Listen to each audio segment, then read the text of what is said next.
Hello everyone, welcome back on English inspiration club channel. And आज की class में हम डिस्कस करने वाले हैं यूपीटीजीटी इंग्लिश लिटरेचर से related previous year question paper जो कि 2004 से 2021 तक के एग्जाम्स में आपके पूछे गए हैं।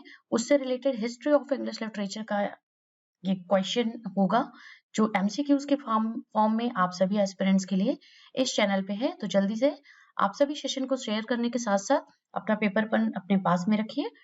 इंपॉर्टेंट क्वेश्चन के फैक्ट्स एक्सप्लेनेशन आप नोट डाउन कर लीजिएगा अपने नोट्स में, और क्वेश्चन का आंसर भी दीजिएगा। जो भी आपकी स्क्रीन पे क्वेश्चन मैं पुटअप करूंगी उनका आंसर आप कमेंट सेक्शन में या चैट बॉक्स में आप दे सकते हो। तो चलिए स्टार्ट करते हैं हमारा सेशन। तो चलिए पहला, दूसरा, तीसरा क्वेश्चन जो रहा ये स्क्रीन पे आप सभी के लिए है। यहाँ पे मैंने मेंशन भी कर रखा है किस ईयर में कौन सा क्वेश्चन पूछा गया है। तो पहला जो क्वेश्चन है वो 2004 टीजीटी के पेपर में पूछा गया है, यूपी टीजीटी के। Who among the following was not a British citizen? बहुत इजी आंसर है, आपने बहुत बार इसका प्रैक्टिस भी कर रखा है। तो ऑप्शन डी इसका करेक्ट आंसर होगा। ऑप्शन डी पे हम टिक करेंगे। Catherine Frank was not the British citizen. बाकी जॉन मिल्टन, वर्ड्सवर्थ और William Shakespeare British citizenship belong करते थे या ब्रिटिश एक नागरिक थे, जबकि कैथरीन फ्रैंक की बात करते हैं तो वो अमेरिकन नागरिक थे। ठीक है, तो ऑप्शन डी हमारा यहाँ पे करेक्ट आंसर होगा क्वेश्चन नंबर 1 का, क्योंकि 2004 में पूछा गया है। अगला क्वेश्चन है 2005 में पूछा गया है टीजीटी के पेपर में, यूपी टीजीटी के पेपर में।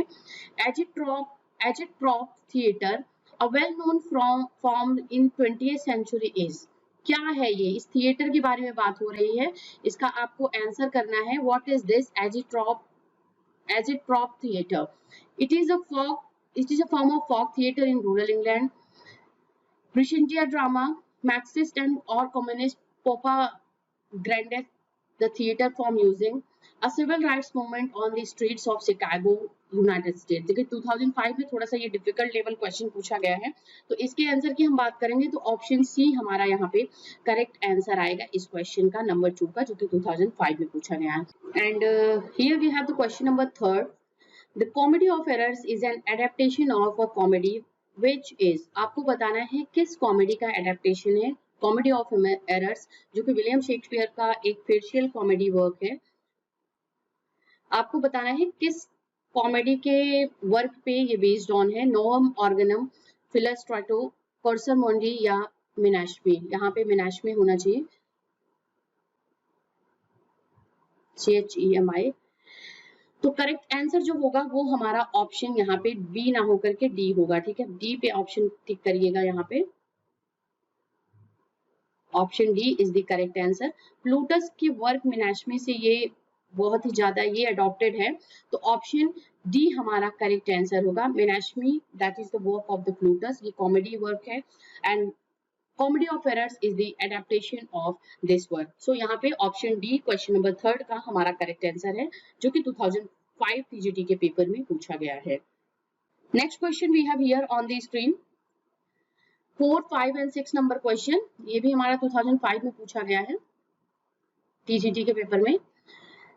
The term of for the novel is most European language is, जो टर्म है नॉवेल का वो किस मोस्ट यूरोपियन जो लैंग्वेज है उससे निकल के आया हुआ है। आपको इसका आंसर देना है। ऑप्शन ए रोमन लैंग्वेज से या एपिस्टोलरी, या आपका है ये वर्ड जो है नोवेलिटी से निकल के आया है या पिकरेस्ट से निकल के आया है। आपको आंसर जल्दी से इस क्वेश्चन का दे दीजिए मुझे। और नोवेल जो वर्ड है वो हमारा नोवेलिटी से निकल के आया है। ठीक है, समथिंग न्यू, कुछ न्यू जिसका मतलब होता है। ऑप्शन सी इसीलिए हमारा यहाँ पे करेक्ट आंसर होगा।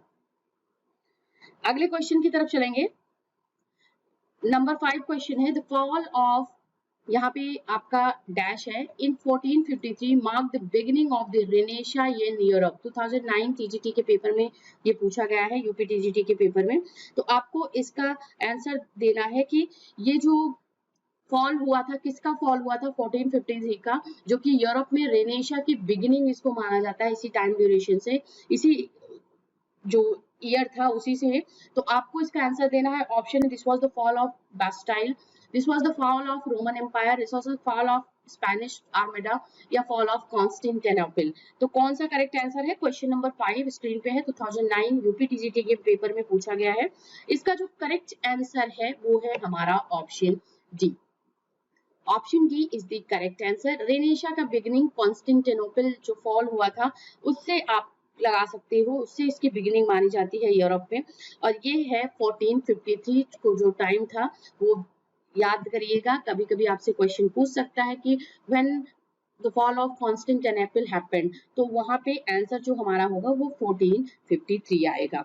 नंबर 6 क्वेश्चन है स्क्रीन पे, the restoration period was influenced by, influence क्या था रेस्टोरेशन पीरियड का, जो कि 1660 में इसकी स्टार्टिंग मानते हैं, और इसी टाइम ड्यूरेशन से जब थिएटर जो क्लोज हुए थे 1642 में, वो 1660 में फिर से रीओपन हुए थे। तो ये पीरियड किस से इन्फ्लुएंस था? चार्ल्स सेकेंड जब थ्रोन पे, इंग्लैंड के थ्रोन पे आया, तो वो किससे ये इन्फ्लुएंस होकर के बहुत अपने जो ट्रेडिशन थी या इंग्लैंड का जो टाइम ड्यूरेशन था, इंग्लैंड का जो कल्चर था, वो किससे इन्फ्लुएंस हुआ? इसका आंसर करिए आप सभी। तो ये फ्रेंच ड्रामेटिस्ट बहुत से ज्यादा इन्फ्लुएंस हुए, या आपका था dramatist of England, Italian dramatist से इन्फ्लुएंस हुए थे, या ग्रीक ड्रामेटिस्ट से इन्फ्लुएंस हुए थे? तो अगर इसके आंसर की बात करते हैं तो वो हमारा है ऑप्शन ए, फ्रेंच ड्रामेटिस्ट से बहुत ही ज्यादा इन्फ्लुएंस हुआ था रेस्टोरेशन पीरियड, क्योंकि चार्ल्स सेकंड जो था वो फ्रेंच से रिटर्न होकर के आया था, और वो फ्रेंच के आर्ट कल्चर, वहाँ की ट्रेडिशन, वहाँ के जो लिटरेचर था उससे बहुत ही ज्यादा इन्फ्लुएंस था, और वो चीजें वो अपने कंट्री मीन्स इंग्लैंड में जब वो थ्रोन पे एक्सेस हुआ तो उसने उस चीज को प्रिवेल किया, उस चीज को बढ़ावा दिया, और इसी वजह से अगर रेस्टोरेशन पीरियड की बात करते हैं हम, तो फ्रेंच जो एक तरीके का influence था that you will see during the time of the restoration of Charles II in the year 1660. Next question number है 7 नंबर क्वेश्चन, 2009 टीजीटी में ये पूछा गया है। ये सारे तीनों क्वेश्चन 2009 में पूछे गए हैं। आपको बताना है 7 नंबर क्वेश्चन का, here is one whose name is writ in water. ये कोटेशन है, आपको बताना है कि spot the correct name of the poet, correct name of the poet का नेम बताना है जिसके लिए ये लिखा गया है, जिसने ये लाइन कोटेशन है या उसके ग्रेव पे ये इनग्रेव किया गया है टॉमस्टोन पे। तो आंसर इसका बताइए मुझे। ऑप्शन ए है Keats, option B Byron, option C Milton, option D Swinburne. तो इसका जो आंसर है वो है हमारा ऑप्शन है कीट्स। कीट्स के लिए ये बोला गया है, कीट्स के इनग्रेव, इसके टॉमस्टोन पे इनग्रेव किया गया है, here is one whose name is written water. Next number, classical tragedy was a form of, classical tragedy किसका फॉर्म था वो आपको बताना है, नॉवेल का, पोएट्री का, ड्रामा या प्रोज का। Number C is the correct answer. Question number 8 का क्वेश्चन ऑप्शन सी हमारा करेक्ट आंसर है। क्लासिकल ट्रेजेडी की बात करते हैं तो हम एरिस्टोटल को बिल्कुल नहीं भूल सकते हैं, जिन्होंने ट्रेजेडी का डेफिनेशन दिया है, ट्रेजेडी को डिफाइन किया है, क्या उसकी पार्ट्स कितने होने चाहिए, क्या एलिमेंट्स ट्रेजेडी में होना चाहिए, वो सब कुछ क्लासिकल ट्रेजेडी का एक फाइन एग्जांपल ऑफ एरिस्टोटल के थ्रू देखते हो, और वो जो फॉर्म है that is related to drama. Number 9 question, every man is, every man से रिलेटेड बहुत क्वेश्चन आता है आपका, बहुत ही इंपॉर्टेंट क्वेश्चन है, किसी ना किसी एग्जाम में आप इस क्वेश्चन को जरूर देखते होंगे। 2009 यूपीटीजीटी के पेपर में ये पूछा गया है। अब आपको इसको बताना है कि ये क्या है। It is an interlude, it is a comedy, tragic comedy या मोरालिटी प्ले। तो बिना किसी झिझक के, बिना किसी डाउट के आप जो आंसर करोगे ऑप्शन डी पे आंसर करोगे, this is a morality play, every man is a morality play. Number 10 question screen पे है, 10, 11 जो क्वेश्चन है ये 2009 में दोनों पूछे गए हैं।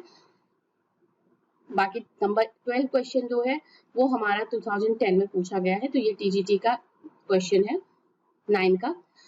नंबर 10 क्वेश्चन को पहले हम देख लेते हैं, इसका आंसर करिए। Ben Jonson's name is associated with, Ben Jonson का जो नेम है वो किससे एसोसिएट करता है? क्वेश्चन का ऑप्शन आप पढ़ोगे तो आपको आंसर देने में इजी होगा। It is, he is related to sentimental comedy, romantic comedy, comedy of manners या कॉमेडी ऑफ ह्यूमर्स। और हम सभी जानते हैं, अगर बेन जॉनसन की बात करते हैं तो ऑप्शन डी हमारा करेक्ट आंसर होगा। कॉमेडी ऑफ ह्यूमर से बिलोंग करते हैं बेन जॉनसन। उन्होंने every man in his humour, every man out of his humour, ऐसे कुछ इंपॉर्टेंट प्लेस लिखे हुए हैं, जिन्होंने उनमें जो एक ह्यूमन बॉडी में 4 एलिमेंट्स ऑफ पाया जाता है, जो ह्यूमर का उसका अगर डिसबैलेंस वो होता है तो वहां पे इंसान का नेचर उसी इम्बैलेंस ह्यूमर की वजह से उसका अलग अलग वो बिहेव करता है। जैसे सेंट्रिक होते हैं, कुछ लाफिंग होते हैं, कुछ थोड़े से बहुत ज्यादा बुद्धिमान होते हैं, जो मीन्स हर चीज वो लॉजिक एंड इस पे बेस्ड ऑन होता है। तो ये कॉमेडी ऑफ ह्यूमर जो बेस्ड रिलेटेड है वो बेन जॉनसन से रिलेटेड है। 11 क्वेश्चन स्क्रीन पे है। Congreve tried his hand eight, अब आपको फिर से इसमें बताना है, विलियम कॉन्ग्रीव की बात हो रही है, आपको बताना है उन्होंने, ये ड्रामेटिस्ट थे, अपना इन्होंने क्या हैंड अपना किस में ट्राई किया, मीन्स अपनी राइटिंग किस में ट्राई की, किस तरीके के वर्क्स लिखा है इन्होंने। Romantic comedies, comedy of humours, comedy of manners या फेयर्सेस। तो इसका जो आंसर है ऑप्शन सी हमारा आंसर है। कॉमेडी ऑफ मैनर्स की अगर हम बात करते हैं, मैनर्स का मतलब क्या होता है, जो एक लिविंग स्टैंडर्ड होता है, मीन्स जो सोसाइटी का, अगर हम इसकी बात करते हैं तो अपर मिडिल क्लास की सोसाइटी जो इस तरीके से उनकी एक लाइफस्टाइल होती है, उसको हम कॉमेडी ऑफ मैनर्स में इस तरीके के प्लेस में पढ़ते हैं। William Congreve tried his hand at comedies of manners, that is the correct answer, option C. Number 12 2010 का क्वेश्चन है, टीजीटी यूपी टीजीटी का। The beginning of the modern realistic drama in England took place with the writing of Caste, a play written by. आप बताइए, जो beginning हुई थी modern एक realistic drama की इंग्लैंड में, जो कि राइटिंग ऑफ कास्ट से रिलेट करता है, वो हुआ है इंग्लैंड में, वो प्ले किसने लिखा हुआ है? उस तरीके के प्लेस को पिनेरो ने लिखा है, रॉबर्टसन ने लिखा है, ऑर्थर जोन्स ने लिखा है, एंड इब्सन किसने लिखा हुआ है, जो रियलिस्टिक अप्रोच के साथ में ड्रामास लिखा करते थे, और ये था एक बिगिनिंग थी मॉडर्न ड्रामास की। तो उसका जो आंसर है वो हमारा ऑप्शन बी है, Robertson. Robertson is the correct answer. Next number 13, 14, 15 question 2010 से ही आपके पूछे गए हैं, टीजीटी 2010 से ये पूरे क्वेश्चंस हैं आपके यहाँ तक 15 तक। 13 नंबर क्वेश्चन का आंसर करिए।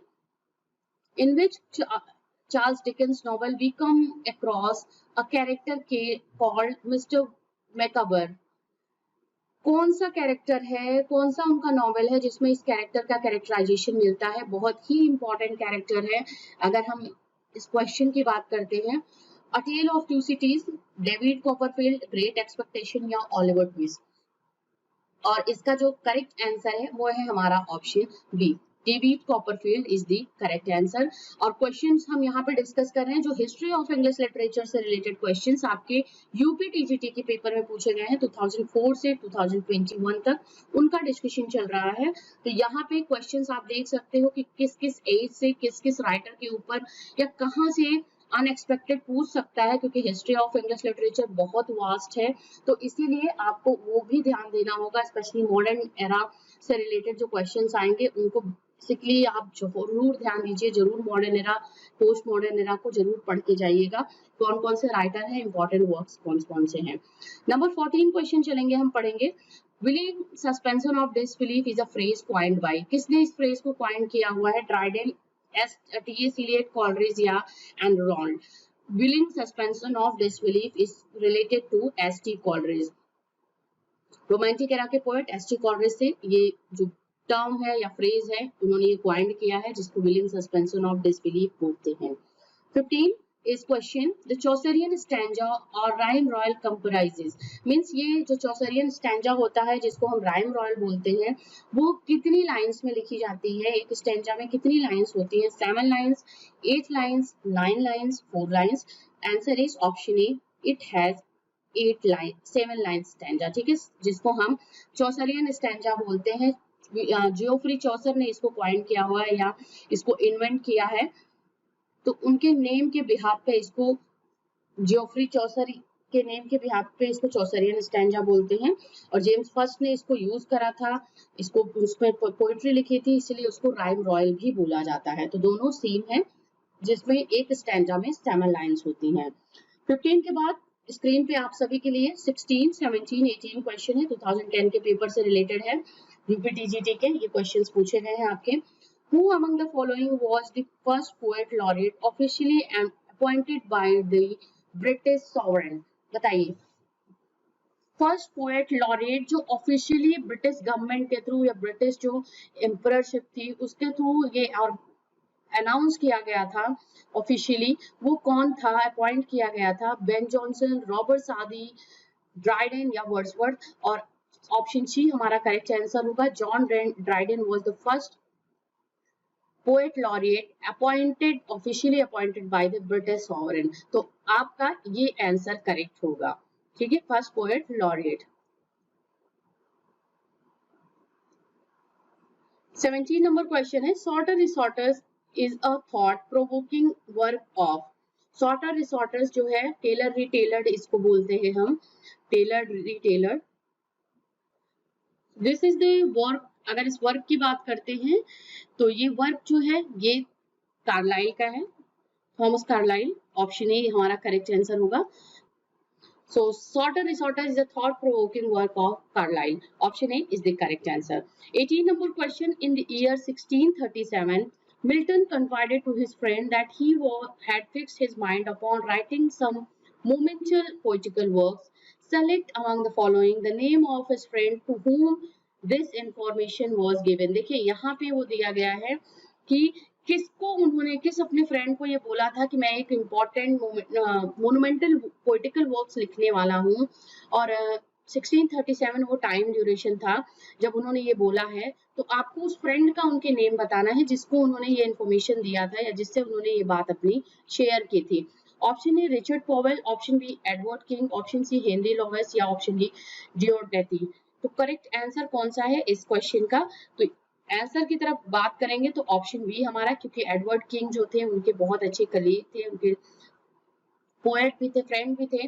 तो यहाँ पे है ऑप्शन बी हमारा करेक्ट आंसर होगा, जिनकी मेमोरी में उन्होंने लिसिडास जो पोएम थी वो इन्होंने लिखी थी। अगला क्वेश्चन है 19 नंबर क्वेश्चन। 19, 20, 21 सभी क्वेश्चंस हमारे 2010 के यूपी टीजीटी के पेपर से हैं। यूपी टीजीटी के पेपर में 2010 में ज्यादा क्वेश्चंस आपके हिस्ट्री ऑफ इंग्लिश लिटरेचर से थे। तो यहाँ पे 19 नंबर क्वेश्चन है, Death of a Salesman is written by. Easy question है, इस क्वेश्चन का आंसर आप सभी को इसका पता होगा। ऑप्शन सी हमारा करेक्ट आंसर होगा, Arthur Miller is the correct answer of this question. Next number question number 20, who is known as the poet's poet. फिर से एक इजी क्वेश्चन एंड बिना किसी डिले के इसके आंसर की तरफ चलेंगे। ऑप्शन सी हमारा करेक्ट आंसर होगा, चार्ल्स लैम ने बोला है। ये कोटेशन या एक तरीके से हम बात करें ये फ्रेज जो था, ये टाइटल जो थी वो चार्ल्स लैम ने दिया हुआ है। किसको दिया हुआ है? एडमंड स्पेंसर को दिया है। Charles Lamb called Spenser as poet's poet. Okay, number 21, Cambridge school refers to. Cambridge school किसका से रेफर करता है, मींस इसका मीनिंग क्या है? कैम्ब्रिज स्कूल्स में क्या क्या चीजें होती थी, जो एक तरीके का ग्रुप था, किसका ग्रुप था ये? It is a group of early 20th century poets, it is a group of early 20th century novelist, it is a group of early 20th century dramatist, या it is a group of early 20th century critics. किसका group था ये Cambridge school? And the answer we have option D, it is a group of early 20th century critics का ये group था जिसको हम Cambridge school बोलते हैं। ऑप्शन डी इसका आंसर करेक्ट है। नंबर 22, 23, 24 फिर से 2010 का ही पेपर है ये हमारा यूपी टीजीटी का, उससे क्वेश्चन आए थे ये आपके।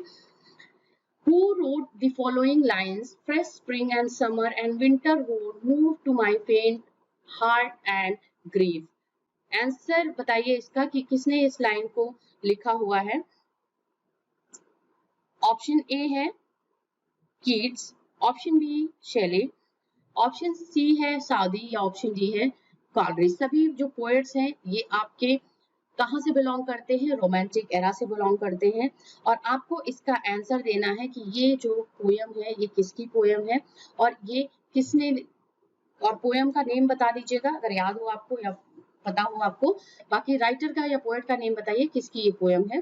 तो ऑप्शन बी हमारा जो है वो करेक्ट आंसर है, पीवी शैले की ये पोयम है।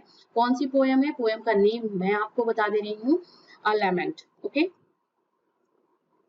अ lament is a title of this poem, जहां पे ये लाइन है, fresh spring summer and winter hoar move my faint heart and with grief. क्या लाइन थी, ये आपका है यहाँ पे, ये लास्ट की लाइंस हैं, और स्टार्टिंग जो लाइंस है, O world, O life, O time, on whose last steps I climb, ये लाइन है, अलेमेंट है पोएम की by PB Shelley. Next number question की बात करते हैं, 23 क्वेश्चन का जो आंसर है, the author of Nightingales is, Nightingales के ऑथर का नेम बताना है, Rupert Brooke, Frost, Robert Bridges, John Keats. और टू नाइटिंगेल मत समझिएगा, क्योंकि जॉन कीट्स भी यहाँ पे हैं ऑप्शन में, तो बिल्कुल इसका मतलब ये नहीं है कि इसको जो है वो जॉन कीट्स ने ही लिखा हुआ है। इसका जो आंसर है वो बात करते हैं हम, तो वो है हमारा option A, sorry option C is the correct answer, Robert Bridges. Okay, Robert Bridges is the correct answer, जिन्होंने नाइटिंगेल जो नेम से पोएम लिखी हुई है। तो ऑप्शन सी इस क्वेश्चन का हमारा करेक्ट आंसर है। नंबर 4 की तरफ चलते हैं। डब्ल्यू और एच ऑर्डिन बिलोंग्स टू, किससे बिलोंग करते थे W H Auden? Present century means ये 20th सेंचुरी की बात है, या प्रेजेंट सेंचुरी इसमें मेंशन है, 19th सेंचुरी, 18th सेंचुरी या 20th सेंचुरी। तो ऑप्शन हमारा डी करेक्ट आंसर होगा, प्रेजेंट सेंचुरी। तो बस आपको एक कंफ्यूज करने के लिए यहाँ पे ऑप्शन दे दिया गया है, बाकी 20th सेंचुरी हम उसको लिखेंगे। तो ऑप्शन डी हमारा जो है वो करेक्ट आंसर है। 25, 26, 27 is on screen. For the last 30 years of life, Thomas Hardy did not write novels, short stories, plays and poems. Last जो 30 years उनकी लाइफ का था एज अ लिटरेरी करियर, जो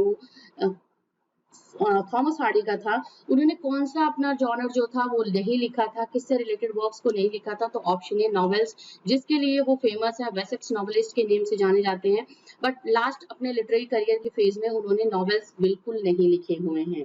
next number question 26, Robert Browning's poetry is optimistic, pessimistic, melioristic या neither optimistic not pessimistic? तो हम Robert browning के किस पोएट के नेम से जानते हैं? As an optimistic poet. तो ऑप्शन ए हमारा करेक्ट आंसर होगा, और यहाँ पे हम ऑप्टिमिस्टिक को करेक्ट करेंगे। ऑप्टिमिस्टिक यहाँ पे इस गैप पे या इस जो हमारा डैश है वहां पे हम फिल करेंगे। 27 we have Dryden as a critic was a blind supporter of Aristotle, an opponent of critical theories of Aristotle, unaware of the critical theories of Aristotle, a rational follower of the critical theories of Aristotle। तो Aristotle से related Dryden के लिए कौन सा इसमें से correct है आपको बताना है। Option B, an opponent of the critical theories of the Aristotle, ये करेक्ट आंसर होगा। ड्राइडन की अगर बात करते हैं तो एज अ क्रिटिक वो बिल्कुल पसंद नहीं करते थे जॉन ड्राइडन को, सॉरी एरिस्टोटल को बिल्कुल पसंद नहीं करते थे, ये था जॉन ड्राइडन का concept. Next number question 28 question, 29 and 30 question है, जो कि टीजीटी के 2013 पेपर में पूछा गया है। अभी तक के क्वेश्चन हम 2010 से डिस्कस किए थे। तो यहाँ पे है globe theatre what burn down in the year, किस ईयर में? यहाँ पे फिर डैश है, आपको बताना है किस ईयर में ग्लोब थिएटर जो था वो बर्न डाउन हो गया था। 1617, 1613, 1619, 1609। तो आंसर है हमारा ऑप्शन बी, हेनरी VIII जो प्ले परफॉर्म हो रहा था यहाँ पे, इसी के परफॉर्मेंस के टाइम पे यहाँ पे बर्न डाउन हो गया था जो ग्लोब थिएटर था। तो 1613 was the time. Next number question 29 is who considered romanticism liberalism in literature? Liberalism in literature ये कंसीडर किसको किया जाता है? रोमांटिसिज्म को किसने कंसीडर किया हुआ है? विलियम वर्ड्सवर्थ, प्लेटो, थियोडोर वॉर्ड्स या टीचर? तो ऑप्शन हमारा सी करेक्ट होगा। ये कोटेशन, ये लाइन विलियम थियोडोर वॉर्ड्स डॉन्टन ने रोमांटिक एरा से रिलेटेड दिया हुआ है। और फ्रेंड्स, सेशन को शेयर, सब्सक्राइब चैनल को, और साथ ही साथ लाइक जरूर कर दीजिएगा इस क्लास को, इस सेशन को। अगले क्वेश्चन नंबर 30 की तरफ चलेंगे। Complete the sentence, the term novel was taken from the Italian word. देखिए ये क्वेश्चन सिर्फ रिपीट हुआ है अभी तक जो हमने क्वेश्चंस डिस्कस करे हैं। तो ये हमारा जो वर्ड है नॉवेल जो है वो किस इटालियन वर्ड से लिया गया है? नोवेला, नोबिला या नोबिलिटी, नोवेला? तो ऑप्शन ए हमारा यहाँ पे करेक्ट होगा, दोनों में नोवेला है यहाँ पे।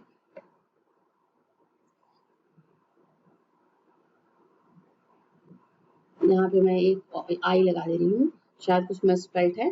तो ऑप्शन ए हमारा करेक्ट आंसर होगा, इसलिए नोवेला वर्ड से, नोवेला इटालियन वर्ड से ये निकल के आया हुआ है नोवेल। तो ऑप्शन ए हमारा करेक्ट है। Here we have the 31 question. Complete the sentence. The error of judgment in tragedy is also known as. Error of judgment किसको बोला जाता है? Hamartia, tragedy of blood, catastrophe या catharsis. तो option A हमारा correct answer होगा। हमार्शिया बोलते हैं हम एरर ऑफ जजमेंट को, जो कि ट्रेजेडी से रिलेटेड होता है। कोई हीरो जब अपने कोई एरर करता है किसी जजमेंट से रिलेटेड, अपनी गलती कोई करता है, तो वहां पे वो उसके डाउनफॉल का मेन रीजन होता है, एंड दैट इज कॉल्ड हमार्शिया।